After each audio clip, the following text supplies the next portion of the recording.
Shalom, Bapak Ibu, Saudara-saudara. Selamat pagi, selamat kebangkitan. Yesus sudah bangkit, kita juga dibangkitkan. Amin. Mari kita beri pujian tepuk tangan kepada Tuhan. Kepada Tuhan yang sudah bangkit. Baik, Bapak Ibu, saya tergerak kita akan membaca dari kitab 1 Korintus 15, ayat 1 sampai ayat yang ke-11. Dikatakan demikian. Kebangkitan Yesus Kristus. Dan sekarang saudara-saudara, aku mau mengingatkan kamu kepada Injil yang aku beritakan kepadamu dan yang kamu terima dan yang di dalamnya kamu teguh berdiri. Oleh Injil itu kamu diselamatkan, asal kamu teguh berpegang padanya, seperti yang telah kuberitakan kepadamu. Kecuali kalau kamu telah setia, telah sia-sia saja menjadi percaya. Sebab yang sangat penting telah kusampaikan kepadamu, yaitu apa yang telah kuterima sendiri, ialah bahwa Kristus telah mati karena dosa-dosa kita, sesuai dengan kitab suci, bahwa ia telah dikuburkan, dan bahwa ia telah dibangkitkan pada hari yang ketiga, sesuai dengan kitab suci, bahwa ia telah menampakkan diri kepada Kefas, dan kemudian kepada ke-12 murid-muridnya. Sesudah itu ia menampakkan diri kepada lebih dari 500 saudara sekaligus. Kebanyakan dari mereka masih hidup sampai sekarang, tetapi beberapa di antaranya telah meninggal. Selanjutnya ia menampakkan diri kepada Yakobus, kemudian kepada semua rasul. Dan yang paling akhir dari semuanya ialah menampakkan diri juga kepadaku, sama seperti kepada anak yang lahir sebelum waktunya. Karena aku adalah yang paling hina dari semua rasul, bahkan tidak layak disebut rasul, sebab aku telah menganiaya jemaat Allah. Tetapi karena kasih karunia Allah, aku ada sebagaimana aku ada sekarang. Dan kasih karunia-Nya yang dianugerahkannya kepadaku tidak sia-sia. Sebaliknya, aku telah bekerja lebih keras daripada mereka semua. Tetapi bukannya aku, melainkan kasih karunia Allah yang menyertai aku. Sebab itu, baik aku maupun mereka, demikianlah kami mengajar, dan demikianlah kamu menjadi percaya. Kita semua yang percaya berkata, amin. Nah, Bapak Ibu Saudara-saudara, tema kebangkitan Kristus itu adalah tema utama, salah satu tema utama daripada firman Tuhan. Dan salah satu kebenaran utama dalam ajaran-ajaran kekristenan atau ajaran dari Alkitab adalah kebangkitan Yesus Kristus, Tuhan dari kematian. Nah, mengapa kebangkitan Kristus penting bagi pengikut-pengikutnya? Kenapa kebangkitan Kristus penting bagi Bapak, Ibu, dan saya? Kenapa Bapak, Ibu? Ini pertanyaannya demikian Bapak, Ibu. Oleh karena kalau Yesus tidak dibangkitkan, sia-sia juga kita percaya. Sia-sia Bapak, Ibu semua mengikut Yesus. Sia-sia kita semua ibadah. Sia-sia kita melayani. Sia-sia kita disebut pengikut-pengikut Kristus. Karena itulah tujuannya Yesus datang ke dunia ini. Bahkan dia berkata, anak manusia datang bukan untuk dilayani, tetapi untuk memberikan nyawanya bagi tebusan untuk semua orang. Jadi bagi Bapak Ibu yang mau percaya, Yesus Kristus itu adalah jaminannya. Kebangkitan itu adalah jaminannya. Nah, jadi Bapak Ibu mari kita mau melihat sekarang, apa yang menjadi penting bagi kebangkitan Kristus. Paulus dia berkata, sebab yang sangat penting, yang paling penting. Nah, yang paling penting Bapak Ibu, ialah kebangkitan Kristus Bapak Ibu. Kristus telah mati, dikuburkan, dan dibangkitkan pada hari yang ketiga. Jadi ini sangat penting Bapak Ibu. Kita tahu bahwa Yesus itu sudah mati dan bangkit pada hari yang ketiga. Untuk apa? Untuk supaya memberi jaminan bagi kita bahwa kita pun mengikut dia. Suatu hari kita akan dibangkitkan bersama dengan Kristus yang sudah bangkit. Jadi Bapak Ibu tidak sia-sia percaya kepada Yesus Kristus yang hidup itu. Untuk apa kita mau mengikut seorang nabi atau seorang rasul yang dari dulu sudah mati sampai sekarang belum pernah bangkit. Tapi Yesus Kristus, dia sudah mati menebus semua dosa kita. Dan dia bangkit dari antara orang mati. Dan dia berkata bahwa Bapak Ibu juga akan dibangkitkan bersama dengan dia. Luar biasa Tuhan. Nah, jadi yang penting pertama, tujuan kebangkitan Kristus yang terpenting ialah kebangkitan Kristus membuktikan bahwa dia adalah anak Allah. Itu di dalam Yohanes 10 ayat 17 dan 18. Membuktikan bahwa dia anak Allah. Kalau dia bukan anak Allah, tidak mungkin bangkit. Kalau ada orang yang meninggal mau bangkit itu, kalau dia bukan anak Allah, tidak akan bangkit Bapak Ibu. Tapi Yesus dia bangkit. Jadi Bapak Ibu, lalu dia berkata bahwa, kalau kamu mengikut aku, asal kamu setia sampai akhir hidup, menjaga hidup kekudusan, dipanggil oleh Tuhan, suatu kali kita dipanggil Tuhan, meninggal dunia, Bapak Ibu akan dibangkitkan bersama dengan Kristus. Itu maksudnya, jadi satu dengan tubuh Kristus. Artinya jadi satu dengan kesukaannya, penderitaannya, dan kematiannya. Dan kita jadi satu dengan kebangkitannya. Suatu hari bagi giliran kita dibangkitkan.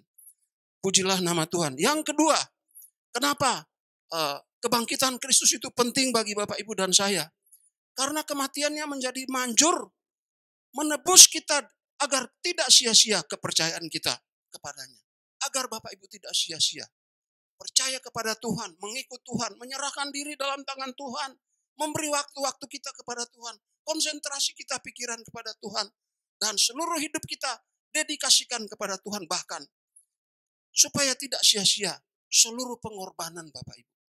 Seluruh hinaan juga dari banyak orang lain atau siapapun yang Bapak Ibu terima oleh karena mengikut Yesus.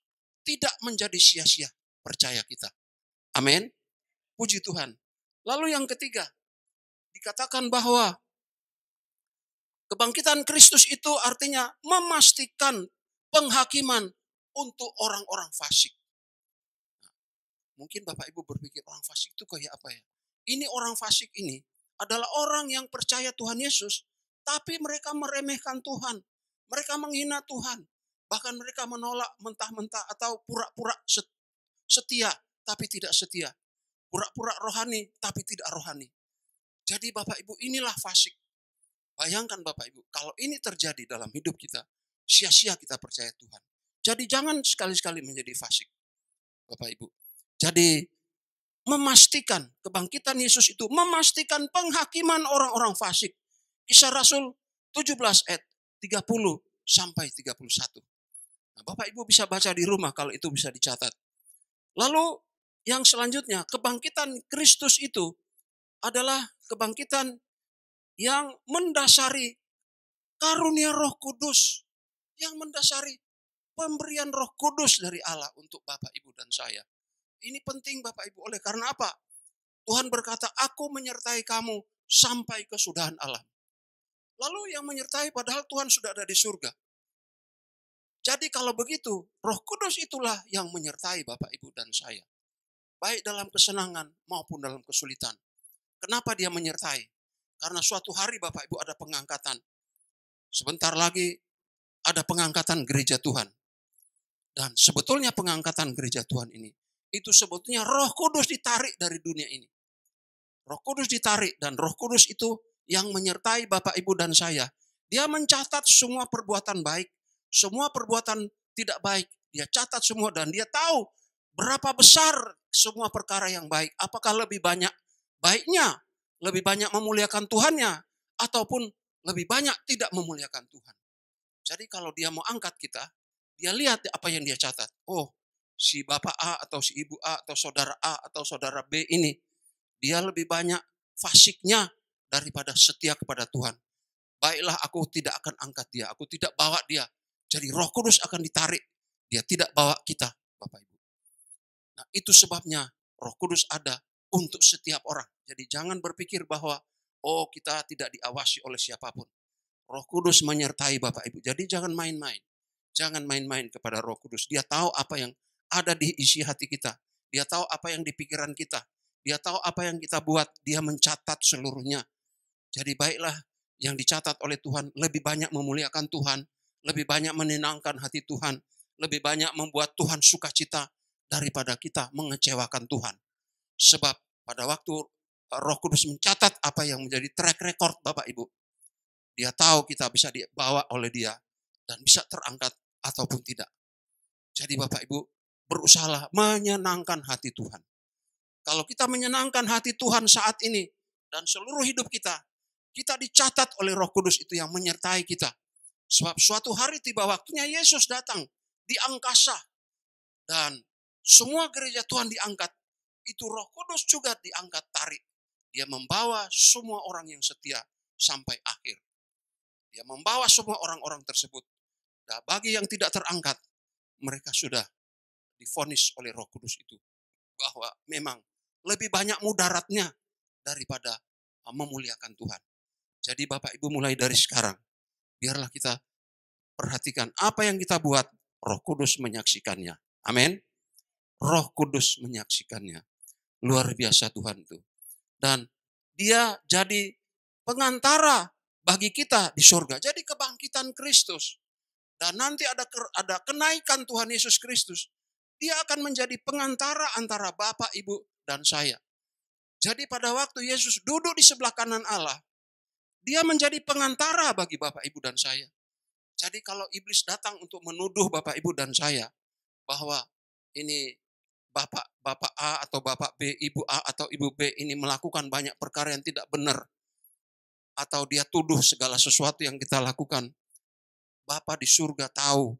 Dia tahu bahwa kita masih tetap mau setia, kita masih tetap mau bertobat, kita masih tetap mau taat kepada firman Tuhan, kita masih tetap mau melakukan perintah-perintah Tuhan, maka Tuhan itu akan membela kita. Dia akan membela karena dia sebagai pengantara di antara Allah dan manusia. Itulah Yesus Kristus. Jadi dia menjadi pembela. Itu Ibrani 7 ayat 23 sampai 28. Nah, jadi Bapak Ibu, marilah kita mau percaya kepada kebangkitan Kristus yang sudah terjadi. Luar biasa pada pagi ini. Kebangkitan Kristus itu memastikan warisan orang percaya di surga yang kekal. Jadi kebangkitan Kristus itu memastikan Bapak Ibu punya warisan di surga yang kekal. Minimal masuk surga. Itu minimal. Maksimalnya ada memang tambahan-tambahan. Itu maksimalnya. Tetapi minimal masuk surga. Dan bukan di emperan rumah, bukan. Tapi masuk surga. Tuhan sudah berkata, di rumah Bapakku banyak tempat tinggal. Kalau kamu setia kepadaku sampai akhir hidupmu melakukan perbuatan-perbuatan yang memuliakan aku, memuliakan nama Bapa di surga, memuliakan nama Tuhan, Bapak Ibu masing-masing punya rumah di surga. Punya rumah di surga. Dan bukan rumah seperti apa yang ada di dunia ini. Rumah yang ada di dunia ini itu lapuk. Dan mulia-mulianya rumah di dunia ini itu masih terdiri dari pasir dan batu. Tapi rumah Bapak Ibu di surga terdiri dari permata-permata, berlian, emas yang murni, semua murni. Semurni iman Bapak Ibu, semurni penurutan kasih kita kepada Tuhan. Itu bernilai demikian. Jadi Bapak Ibu, marilah kita tetap setia dan percaya. Dan yang terakhir Bapak Ibu, dikatakan kebangkitan Kristus itu memastikan pengangkatan orang-orang percaya saat kedatangannya. Nah, lihat Bapak Ibu, kebangkitan Kristus itu memastikan keangkatan. Tadi saya sudah sebutkan, memastikan bahwa Bapak Ibu akan diangkat oleh Tuhan. Saat pengangkatan gereja Tuhan, sebentar lagi akan terangkat. Bukankah tanda-tanda zaman dari dulu sampai sekarang yang paling heboh adalah tanda terakhir ini? Sangat-sangat menghebohkan seluruh dunia. Tidak presiden, tidak panglima perang, tidak siapapun mengalami ketakutan luar biasa. Nah, Bapak Ibu, sayangnya orang hanya takut kepada wabah penyakit daripada takut masuk neraka. Orang tidak takut ke neraka, malah takut kepada COVID. Bukan berarti kita harus menantang COVID-nya, harus taatlah aturan pemerintah untuk berdiam diri di rumah. Rendah hati itu artinya. Tetapi kita mesti tahu bahwa karena kita takut akan Tuhan, makanya kita juga tidak mau masuk neraka. Amin. Kita tetap mau masuk surga. Jadi marilah kita mau percaya kepada Tuhan. Di Yohanes 14 ayat 3 dikatakan. Dan di dalam 1 Tesalonika 4 ayat 14 dan 18. Bahwa pada waktu tanda diberi, sangkakala Allah berbunyi, orang-orang yang percaya kepada Yesus yang sudah mati di dalam Tuhan, terlebih dahulu akan bangkit dari antara orang mati. Kemudian beberapa saat kemudian dalam waktu yang tidak terlalu lama, dalam sekejap mata, kalau Bapak Ibu masih hidup waktu Tuhan Yesus datang, maka Bapak Ibu akan diubahkan tubuh kita menjadi tubuh kemuliaan seperti tubuh waktu Yesus bangkit dari antara orang mati. Dengar baik-baik, tubuh itu seperti tubuh waktu Yesus bangkit dari antara orang mati. Jadi Yesus bangkit dari antara orang mati, dia punya tubuh kemuliaan yang bisa tembus sampai di surga, tidak usah pakai pesawat. Tembus tembok, tembus di mana-mana sampai di surga. Tidak usah pakai mesin. Dia terbang naik sampai ke Bapa di surga. Itulah tubuh yang akan diberikan pada Bapak Ibu dan saya. Oleh karena itu, kebangkitan Kristus bukan kebangkitan yang sia-sia. Marilah Bapak Ibu, kita tetap setia dan setia sampai akhir.